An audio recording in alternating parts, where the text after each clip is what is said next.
నమస్కారం కృష్ణారావు గారు. ఐవీఆర్ టాక్స్కి పునఃస్వాగతం.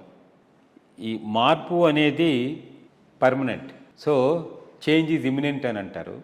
సో ఇప్పుడు మనకి టాటా సంక్షోభంలో ఉందా? ఎందుకంటే 10 ఏళ్ళు కన్నా పైన ఒక టాటా కన్సల్టింగ్ సర్వీస్లో ఒక ఎంప్లాయీ కింద స్టార్ట్ అయ్యి ఎన్ చంద్రశేఖరన్ యునానిమస్గా చాలా అంటే ఇది యాక్చువల్లీ ఈ టాటా గ్రూప్ అనేది పార్సీ గ్రూప్కి సంబంధించిన ఇది.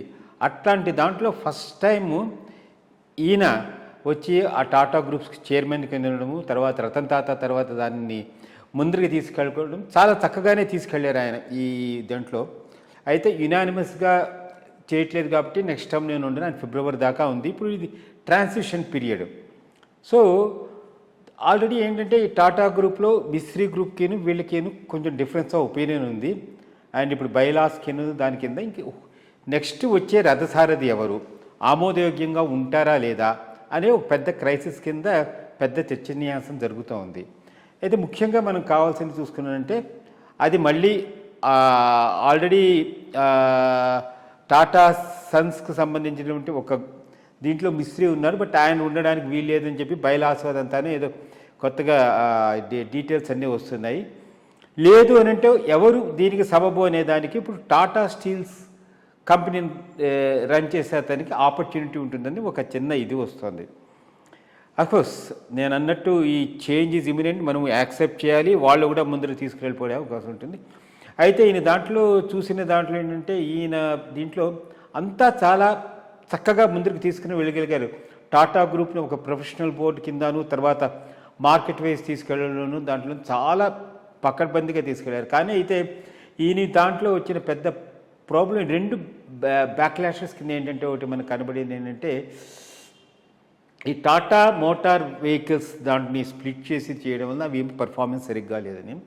సెకండ్ థింగ్ ఏంటంటే ఎయిర్ ఇండియాని టాటా దీంట్లోకి తీసుకురావడం వలన టాటా గ్రూప్ బాగా నష్టం వాటిల్లిందని, దీని మీద యొక్క లయబిలిటీ ఎక్కువగా ఉందని ఈ 2 ఉన్నాయి. ఎక్సెప్ట్ ఫర్ దిస్ ఆయన హయాంలో మిగిలిన కంపెనీస్ అనేది చాలా ముందరికి తీసుకెళ్ళగాడు, ప్రోగ్రెసివ్గా దాన్ని అంటే మన కాలానుగుణంగా ముందరికి తీసుకెళ్ళగారు. సో ఆ చంద్రశేఖర్ యొక్క రాజీనామా వలన ఏర్పడినటువంటి ఈ స్తంభన ఏ విధంగా తొలగిపోతుంది అనే దాని మీద మీ వివరణ కావాలి. ఇది ఒక లెగసీ ఇండస్ట్రియల్ హౌస్ భారతదేశానికి, ప్రెస్టీజియస్ లెగసీ ఇండస్ట్రియల్ హౌస్ వారసత్వంగా వచ్చినటువంటిది జంషెడ్జీ తాతా నుంచి. అప్పట్లో ఎప్పుడైతే ఈ బ్రిటిష్ ఇండియాలోనే ఎస్టాబ్లిష్ అయిన 2-3 పెద్ద ఫార్మ్స్, ఒకటి అప్పుడు మనకు క్యాపిటలిజం అంటేనే టాటా బిర్లా అనేవాళ్ళు, అటు బిర్లా గ్రూప్ ఒకటి, టాటా గ్రూప్ ఒకటి, 2 అప్పట్లోనే మొదలైనవి. మొదలు కావటంలోనే చాలా బాగా మొదలైనవి. టాటా స్టీల్స్ సాధారణమైన విషయం కాదు, అంత పెద్ద కంపెనీ పెట్టడం. అప్పట్లోనే ఎయిర్లైన్స్ ఒకటి స్టార్ట్ చేశారు. ఇట్లా మొదలెట్టారు. చాలా చాలా ఎక్స్పాండ్ అయిపోయింది. సాల్ట్ ఏరోప్లేను, సాల్ట్ సాఫ్ట్వేరు అంత లెవెల్లో ఇది ఎక్స్పాండ్ అయింది. రెండోది చాలా కాలం ప్రొఫెషనల్లీ హై స్టాండర్డ్స్ను మెయింటైన్ చేశారు. అంటే టాటా గ్రూప్లో జాయిన్ కావటం అంటే ఐఏఎస్ కన్నా కూడా కష్టం. టాస్ ఉండేది, టాటా అడ్మినిస్ట్రేటివ్ సర్వీసెస్ ఉండేది. Best people were taken and very very సిస్టమేటిక్గా, అంటే అఫీషియల్గా ఏది మిస్యూజ్ చేయకుండా, కరప్షన్కు తావు లేకుండా వాల్యూ బేస్డ్గా దీనిని రన్ చేయడం మొదలెట్టారు. దీనికి కొంత అది వీళ్ళ ఈ సిస్టమ్ కూడా ఎట్లా, ఫస్ట్ టాటా ట్రస్ అని పెట్టారు. ఈ ట్రస్సు ఇన్వెస్ట్ చేస్తాయి దేంట్లో, టాటా సన్స్లో. ఈ టాటా సన్స్ కింద డిఫరెంట్ ఎంటర్ప్రైజెస్ రన్ అవుతూ ఉంటాయి. లైక్ మనకు హోటల్స్ ఒక ఎంటర్ప్రైజు, ఎయిర్లైన్స్ ఒక ఎంటర్ప్రైజు, స్టీల్ ఒక ఎంటర్ప్రైజు,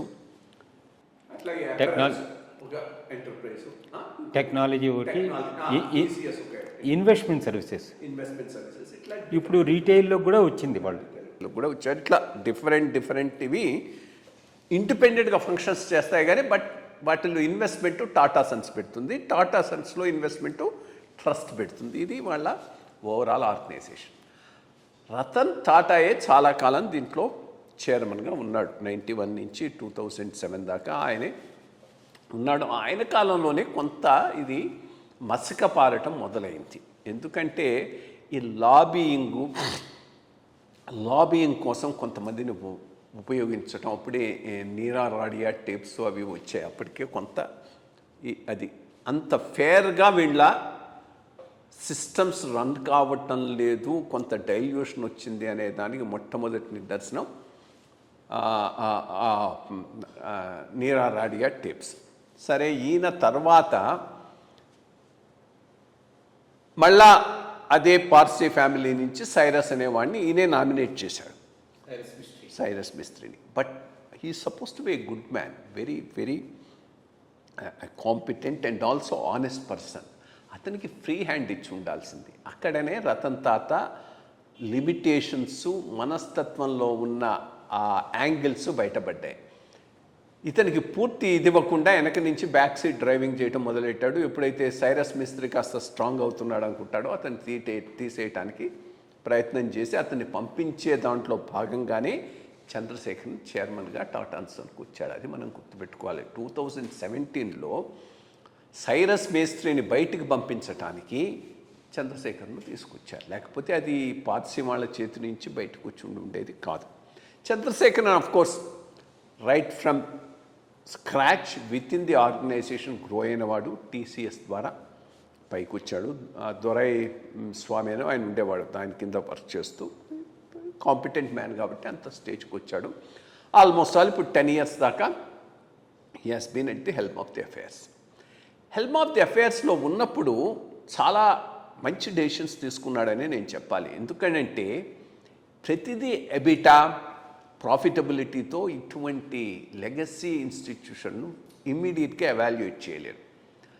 స్ట్రాటజికలీ రిక్వైర్డ్ ఏరియాస్లో ఇన్వెస్ట్మెంట్స్ పెట్టడం మొదలెట్టాడు. క్యాపిటల్ ఇన్సెంటివ్ ఇన్వెస్ట్మెంట్స్ మొదలెట్టాడు. లైక్ ఫ్యాబ్లో పెట్టడం అంటే అట్లాగే ఎలక్ట్రానిక్స్ దాంట్లో ఒకటి, ఎయిర్ ఇండియాని అక్వైర్ చేయడం, ఇవన్నీ అంటే ఇమ్మీడియట్గా రిటర్న్స్ ఇవ్వకపోవచ్చు, బట్ లాంగ్ టర్మ్లో గుడ్ రిటర్న్స్ ఇస్తాయి. ఇక టీసీఎస్ మొదటి నుంచి కూడా వీళ్లకు మిల్చ్ కౌ, దాంట్లో నుంచి వచ్చే దీంతోనే మిగిలిన వాటిలో ఉన్నటువంటివన్నీ చేసుకుంటూ వచ్చారు. అది స్లోగా ట్యాపర్ అయిపోతుంది. దానికి ఈయన చేసేది ఏమీ లేదు, అది టెక్నాలజీలో వచ్చినటువంటి మార్పులు, దీంతో అది స్టాగ్నేట్ అయ్యి అది ట్యాపర్ అయిపోతూ ఉన్నది. స్టీల్లో కూడా ఈయన లేకముందు రతన్ టాటా టైంలోనే 2-3 పెద్ద రాంగ్ డెసిషన్స్ జరిగాయి. బ్రెజిల్లో కోరస్ అనుకుంటా ఒక కంపెనీని చాలా హై వాల్యుయేషన్ కొనుక్కున్నారు, చాలా దెబ్బతీసింది. కోర్స్ వీళ్ళు చేసిన గుడ్ థింగ్ ఏంటంటే జగువార్ను కొంటాం, అది దట్ వాస్ ఇంటర్నేషనల్గా కొంత దీన్ని సపోర్ట్ చేస్తూ వచ్చింది. ఈ నియల్ టాటా అనేవాడు రతన్ టాటా తర్వాత వచ్చినటువంటి వాడు మేబీ అంత ఫార్వర్డ్ లుకింగ్గా కనిపించటం లేదు. ప్రతిదీ ఎబిటా, ఇమ్మీడియట్ రిటర్న్ అనే దాంట్లో చూసేటైతే మనం టాటాలు అనవసరం. అటువంటి ఇన్వెస్ట్మెంట్ ఎవడైనా చేయగలడు. ఐ మీన్ ఫ్యాషన్ దీంట్లో, రీటైల్లో, వీటిలో ఇన్వెస్ట్మెంట్కు టాటా దీనికి ఎవరైనా చేయగలరు. అటువంటి ఈ హై క్యాపిటల్ ఇంటెన్సివ్ వాటి వల్ల మాకు రిటర్న్స్ రావటం లేదని అది ఒకటి పడింది.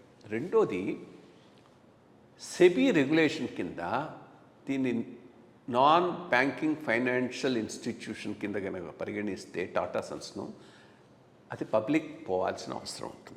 దాని నుంచి బయటపడటానికి లాబియింగ్ చేస్తూ ఉన్నారు. ఎందుకంటే వన్స్ అది పబ్లిక్ అయిందనుకో టాటా, ఈ నియల్ టాటా యొక్క కంట్రోల్ దాని మీద చాలా వరకు పోతుంది. సో అదొక లాబీ చేస్తున్నారు. అక్కడ ఏదో కొంత ఇది చేసేసుకొని ఆ ఎన్బిఎఫ్సి డెఫినేషన్లోకి రాకుండా చూసుకొని పబ్లిక్గా పోకుండా ఉండటానికి ప్రయత్నం చేస్తున్నారు. బట్ ఈయన పబ్లిక్గా పోవటానికి సుముఖంగా ఉన్నట్టున్నాడు చంద్రశేఖరన్. ఇది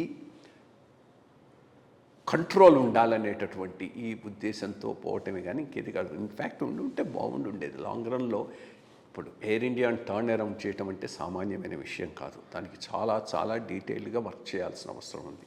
అట్లాగే ఇప్పుడిప్పుడే పెట్టిన ఎలక్ట్రానిక్స్లో ఇన్వెస్ట్మెంట్స్, డిఫెన్స్ ఏరియాలో కూడా బాగా ముందుకు పోతూ ఉన్నారు. ఫ్యాబ్ది, ఇవన్నీ మేజర్ క్యాపిటల్ ఇంటెన్సివ్ ఇన్వెస్ట్మెంట్స్, ఇవన్నీ ముందుకు తీసుకుపోవాలి అంటే ఆ టాటా సన్స్ ఈయన కానీ ఈయన తర్వాత ఇంకోటి ఇచ్చినా కానీ వీళ్ళకు టాటా ట్రస్ట్ నుంచి ఫుల్ సపోర్ట్ రావాలి. అక్కడ ఇట్లాంటి స్మాల్ మైండెడ్ పర్సన్స్ ఉండి ఆ ఎజెండాతో రన్ అవుతూ ఉంటే ఆల్రెడీ ఈ మిస్త్రీకి వాళ్ళకు పట్టం లేదు. వీళ్ళు ఆల్రెడీ టాటా సన్స్లో మైనారిటీ షేర్ హోల్డర్స్.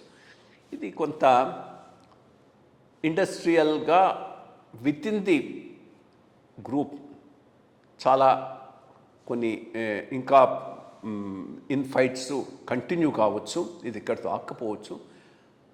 ఇది టాటాకు మంచిది కాదు, ఇండియాకు మంచిది కాదు. ఎందుకంటే ఇండియా బ్రాడర్ ఇన్వెస్ట్మెంట్ పాలసీలో వీళ్ళు పెడుతూ ఉన్నటువంటి ఇన్వెస్ట్మెంట్లు చాలా చాలా అవసరం, చాలా చాలా అవసరమైన రంగంలో పెడుతూ ఉన్నారు. అది దేశానికి మంచిది, కంపెనీకి కూడా మంచిది. వాటి మీద ఎట్లాంటి వ్యూ నియాల్ టాటా తీసుకుంటాడనే దాని మీద కూడా ఆధారపడి ఉంటుంది. Let us see. But I think కేవలం ప్రాఫిటబిలిటీ మీద చంద్రశేఖరన్ యొక్క పీరియడ్ను జడ్జి చేయటం అయితే అన్ఫేర్ అతనికి. Actually he took it in right decisions, right డైరెక్షన్లో తీసుకుపోతున్నాడు. హై క్యాపిటల్ ఇంటెన్సివ్ ఏరియాలో ఎంటర్ అయినాడు. ఎంటర్ కావాలి, టాటా కాకపోతే ఇంకెవరు ఎంటర్ అవుతారు. దానివల్ల రిటర్న్ ఇమీడియట్గా ఉండకపోవచ్చు. But right areas to concentrate on and take the conglomerate forward. Let's us hope. ఇప్పుడు ఎదురిగిన పోతాడు కాబట్టి ఇది ఒక ఒక ఒక ఒక ఇన్ఫ్యాక్ట్ నన్ను అడిగితే ఇది పబ్లిక్ కావటం మంచిది.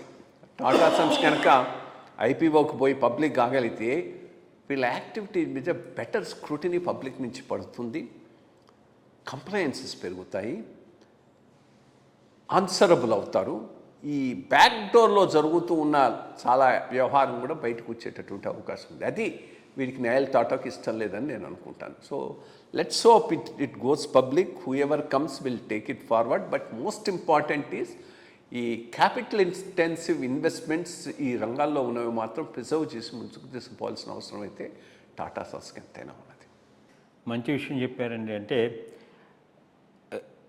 Conservative management versus professional management అంటే చంద్రశేఖరన్ దాంట్లో చాలా ప్రొఫెషనల్గా వెళ్ళిందనే మనం చెప్పుకోవచ్చు. మరి చూడాలి భవిష్యత్తులో. We have to go with the flow. But కొంచెం అయితే యాంగ్జైటీ అయితే అందరిలోనూ ఉంటుంది. Thank you sir. నమస్కారం.